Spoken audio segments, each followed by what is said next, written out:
Hi friends, office போகிற அவசரத்துலேயும் செய்கிற மாதிரி நல்லா டேஸ்டியான ஈஸியான அங்கமல்லி மாங்காய் கறி எப்படி செய்கிறதுன்னு பார்க்கலாம்.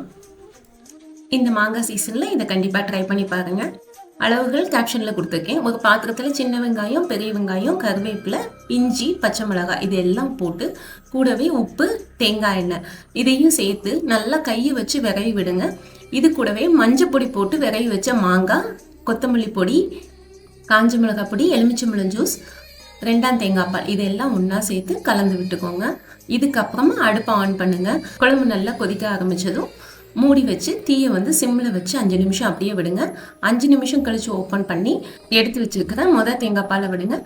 தேங்காய் பால் விட்டு லைட்டாக ஒரு கொதி வந்ததும் அடுப்பை ஆஃப் பண்ணிடுங்க. இன்னொரு பாத்திரத்தில் கடுகு, சின்ன வெங்காயம், ஜீரகம், காஞ்ச மிளகாய், கருவேப்பிலை தாளித்து குழம்புல ஊற்றிட வேண்டியதான்.